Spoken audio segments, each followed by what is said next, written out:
Alright everybody, what's going on? It's been about a week since I've uploaded. Just been working on some other projects recently, especially on my main channel.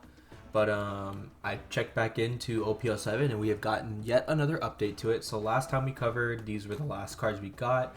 We got to finally see Dr. Vegapunk, we got to see Black's Red Rock, and pretty much we also got to see Green's first ever removal stopper, pretty much, and it's Basil Hawkins of all characters. But it kind of makes sense for him. But we got another update. Let's just get right into it. So starting off, weird start off for the update. I know it's Papag, and if you don't remember who Papag is, I'm pretty sure his name's different in the sub. It's similar, but they added like extra letters. But he's an animal archetype, so another archetype for that doesn't really have a lot going for it, but it makes sense because it's him. He's a 2000 counter, which works pretty well because always having a 2000 counter is good. And his ability is only when Kami's in play, and it's another conditional blocker, so he's like Saldeth and Blugori, but it's Kami and him. You could run this in like Hody Jones, right? Because if you're running Kami and Hody Jones, you're usually using that to look for 7-drop Hody Jones. Like you're playing Kami for the search, and the next turn you could have a conditional blocker out on board, so it's something, right? It makes sense for him too.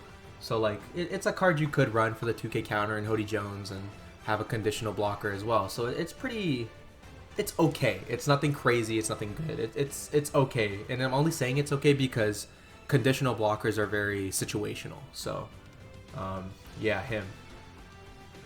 Next up is Gloriosa. Gloriosa is from the Amazon Lily arc, and she's pretty much like I don't know what to call her. I don't know what she would be in like character terms, but she's there.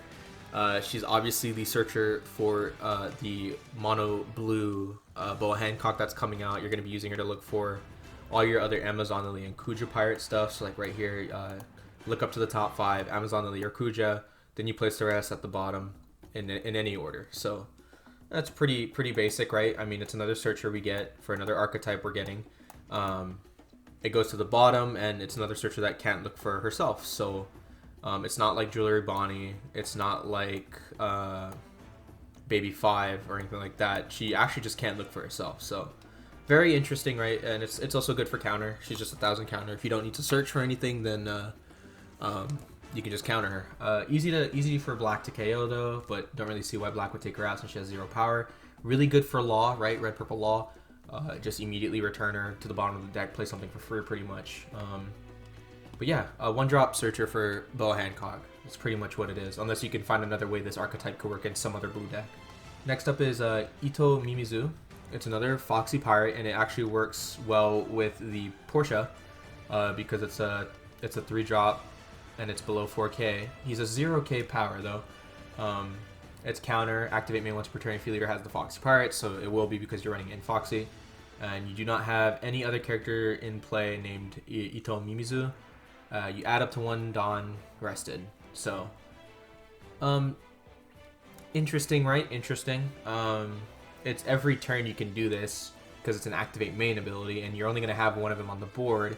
So like every turn you'll be getting an extra Dawn. So think of this like this would technically be the stage, right? This would technically be like Foxy's stage.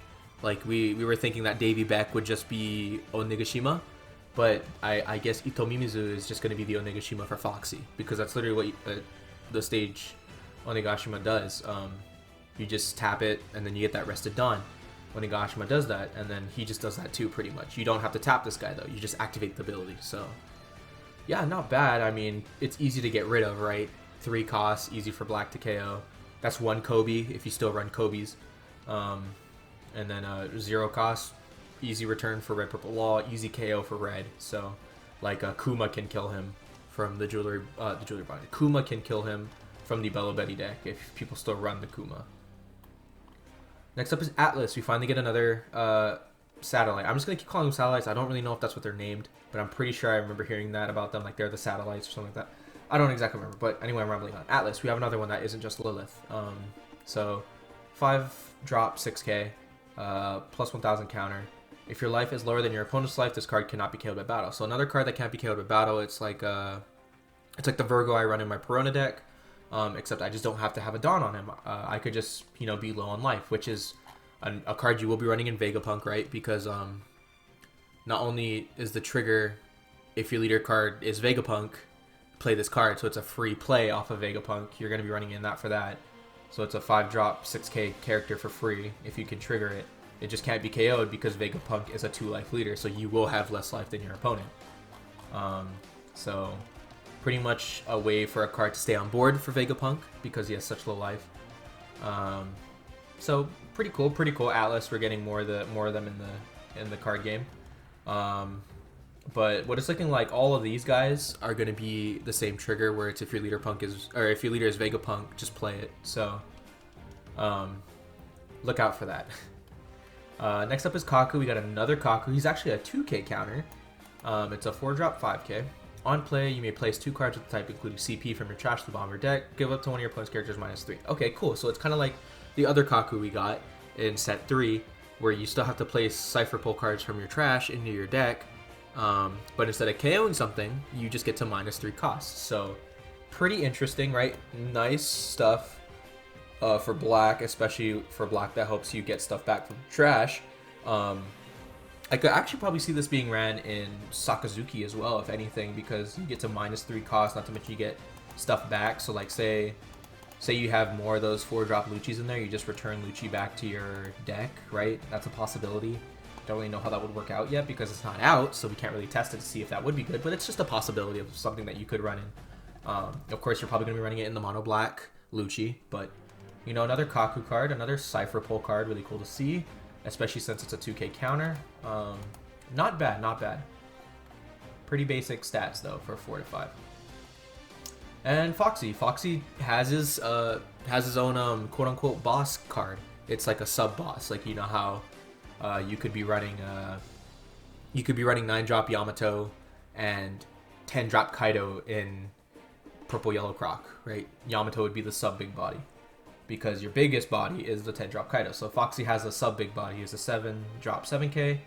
On your opponent's turn, if your leader has Foxy Pirates, all your opponent's characters get -1000. Cool. So we get another purple taking abilities from other colors like red, where it's minus in power, and it's on your opponent's turn. So like, that's not bad. All your opponent's characters, right? So like, if they have something that they want to attack with, they have to add a Dawn to it. So that's Dawn they can't use to summon something. So not bad, right?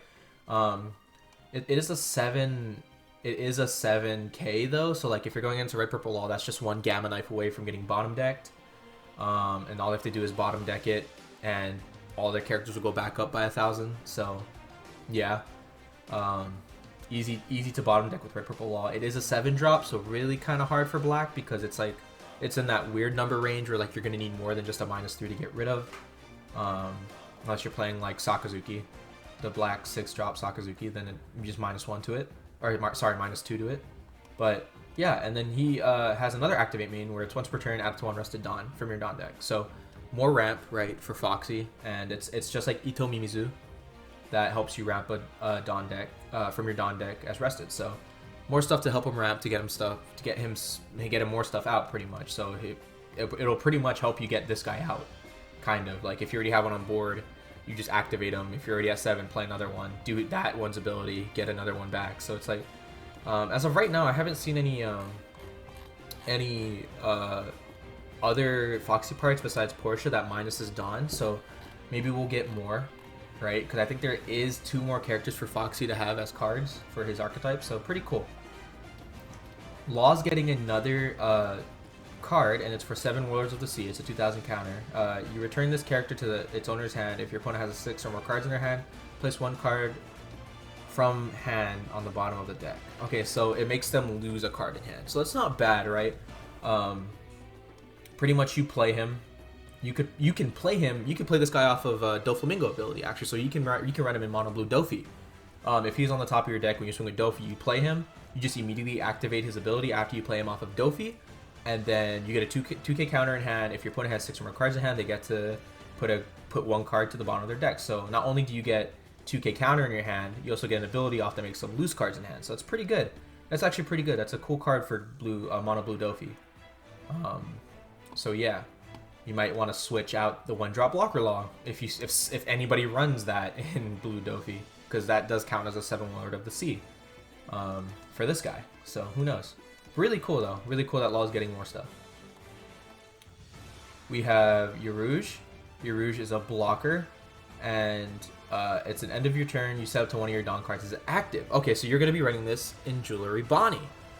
Because it's a 4-drop blocker, right? And at the end of your turn, you set up to 1 as active. You could also technically run this in... you could technically run this guy in Isho, but nobody's running Isho anymore. So just getting that extra Dawn, right, helps you. Especially in Jewelry Bonnie. All you do is pay 1 to rest something, so that extra Dawn will help you. So like you could use that 1 Dawn from the Jewelry Bonnie leader card to rest something, because you get 1 back. Or no, you don't get 1 back, sorry. You just pay 1 on Jewelry Bonnie just to rest something of your opponent. You can rest your opponent's leader or character. So you pay 1 to either use like a 1-drop event to out counter, or you could just use that 1 you get off of your Rouge to rest something. Like you block with him, use Jewelry Bonnie, rest the other character or leader. So yeah, not bad, not bad.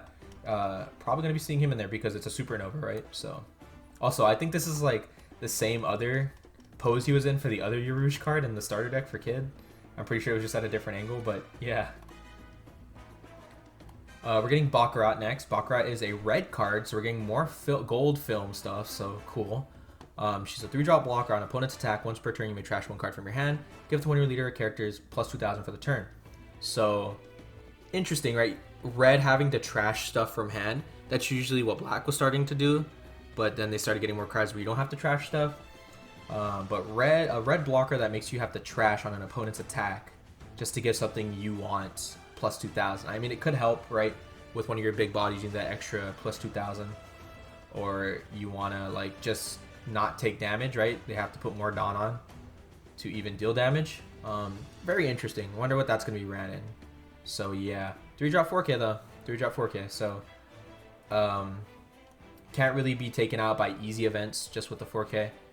And 3-drop, right? That's just a Kobe for black. So just play Kobe, get rid of her. Next up is Lucy. Now, Lucy is just, obviously, it's Luffy. This is Luffy when he was in disguise during the tournament to get the Flame Fruit. It's when attacking once per turn. You may put the top or bottom card of your life pile into your hand. Rest up to one of your opponent's cost 4 or less characters. Then if your life total is 1 or less, place the top card of your deck onto your life. So more life manipulation. Oh, I just realized this is Revolutionary Army. Sorry, this is Sabo when he was dressed up as Lucy. So that's when Luffy finds Sabo in the undergrounds of the Coliseum, and they switch for the tournament, and he takes over. So yeah. So just more life manipulation, right? So you attack for a 7k. You put the top card of your life into your hand. Rest up to 1 of your points 4 or less. Then if your life total is 1 or less, place the card on top of your deck onto your life. So this can be ran in like Enel, right? Because Enel is always going to be at 1 because of his abilities. Like that could work, right? That could work. If they have a 4-drop blocker, you can also rest that while you're playing it in Enel. So interesting.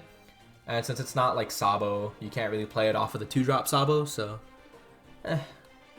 makes it somewhat balanced, right? I mean, it is Revolutionary Army, so you can run this in Bello Betty actually too. So yeah, not bad. Actually, yeah, it's thinking of it, you can run this in Bello Betty, so who knows what that could do. So now we have Tanaka-san, another blocker. It's just it's like the trigger blocker Kobe that we've gotten. I think that's a promo card. You just trigger it, play it, it's a blocker. It's a film card, that's a blocker. He's also from Film Gold, by the way, because it's a Grand Tesoro. And finally we have Aladdin. He's a fishman. He's a part of the Sun Pirates. It's a blocker. On KO, if your leader has the Fishman type, summon a 3-cost Allure Fishman or Mermaid type character card from your hand. So really good for Hody Jones, right? Hody Jones can run this because it involves Fishman. So you could actually summon like what's his name? I don't remember their names. I'm so sorry. There's 2 cards that can work well with this in the Hody Jones deck. It's the one that can't be killed by battle when your leader's rested, and it's the one that lets you restand pretty much and attack again with it. That can work with this, not to mention he's a blocker, so not bad. You can block an attack, get a swing next turn. So interesting stuff. You can run this in technically anything because it's It's green. You can run this in any green deck if you're running the Fishman archetype. So like you could run this in like, I don't even know besides Hody Jones, because like the only Fishman Yamato runs is Hody Jones, the 7-drop one. So like really interesting. Most likely you will be running this in the mono green Hody Jones anyway. So yeah. As always, I will say this every time. I will cover this until it comes out, just like the extra booster one. I will be covering this every time there's an update. I will say I think I'm most excited for Aladdin, right? Because we're getting more Hody Jones stuff, and I actually do like Hody Jones. Probably this Lucy too, because we're getting more stuff for Revolutionary Army that can be ran in Bella Betty. And then this Law is actually really cool too. And then Foxy as well. I feel like if I ever do build Blue Dofi, I might run him in there. This one right here. Besides, like, you could actually switch this Law out for the vanilla Gecko Moria, right? Because a lot of people run Gecko Moria in it because it's a 4-drop Warlord you could play, but it's a vanilla card, right? Mostly people just use it for the next swing, but like I feel like you could switch that out for this because of the utility this card has. So yeah, and then Foxy just getting his own boss card is kind of cool. So that was pretty much it for OP-07. And I'll pretty much see you in whatever I make next. If it's another update, then I'll see you in that. Thanks for watching, and yeah, see ya.